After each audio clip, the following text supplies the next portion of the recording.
What do you take away from your experience, not just investing in Africa, but knowing the people on the continent, knowing these different countries? Is there any one message that you have? I just think that people shouldn't pigeonhole Africa as anything but a contributor, a mainstream contributor to the world. I mean, you know, there are Africans who run the UN, you know, there are African inventors. There is an extraordinary wealth of talent that exists in the continent, which is contributing, has been contributing. And it has its rightful place at the table, will continue to grow and develop that place at the table.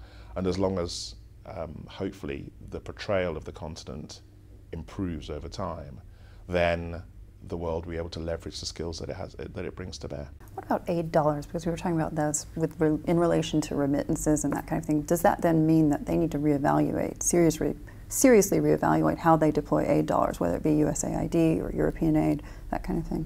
I mean, I think that that evaluation is going on as we speak in terms of where does one get the best bang for its buck.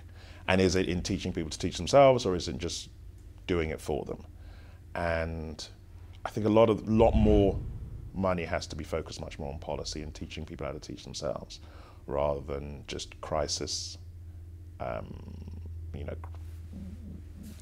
dollars being generated for crisis. I mean, I always have some interesting debates with some of my friends in I shouldn't say the NGO world, in the donor world, as to, you know, if you are to ask an NGO what is their exit strategy, you know, what institutions have to be built before they leave, they all sit there and scratch their heads because they have absolutely no... They haven't thought that far. Well, they're never going to think that far. And so, well, on that basis, are you ever going to do anything differently? You know, are you always going to raise most of your money when it comes to a crisis? You know, we have, if I can be a little controversial here, we now have, you know, We Save the World, Mark. Do they know it's Christmas, Mark? I think it's 4 or 5. You know, when you know, which might raise $5 million. You know, African businessmen have donated over $30 million, and we're donating money 9 months ago. There have been 4 songs done by Africans to raise money, and yet the one that gets the publicity is the 4th generation, well out of date, but incredibly well-meaning, and every single additional dollar generated is incredibly important. But that's not the only story. The Africans are doing a lot for themselves and helping themselves, and have been doing so since this crisis started nearly a year ago. Yet that's not the story. Why do we have this perception issue? Is it just because of a lack of exposure? I mean, 54 countries in Africa, there's a lack of exposure of what's really happening there because of the media. I mean, do you feel that we still have this sort of, you know, dark continent scenario? I mean, when people think of Africa, and that's why you have such a misperception on the part of these folks? Or what is it, do you think? Yeah, I mean, I think bad news sells, first and foremost. So, you know, no one's ever going to write an award-winning story on how well the African countries are doing.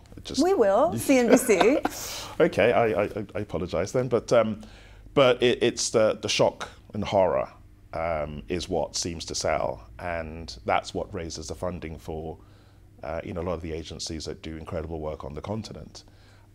So we don't own the narrative. Maybe we should own the narrative, you know, and if we own the narrative, it would be very different. And when we do own the narrative, and when we do tell the narrative, it slowly but surely changes minds. I mean, a lot of our work, when we go out trying to interest people in investing in Africa rather than saving Africa, you know, depending upon how far away from the time zone you go, it's an easy story, or you have to spend the first half an hour explaining the story. And it's just perception. Perception will change over time. The more success stories we have, the more Africans we have on the Forbes list to show people that there's actually wealth to be created. The perception will change, but it will take time. Tutu, thank you for joining CNBC. My pleasure.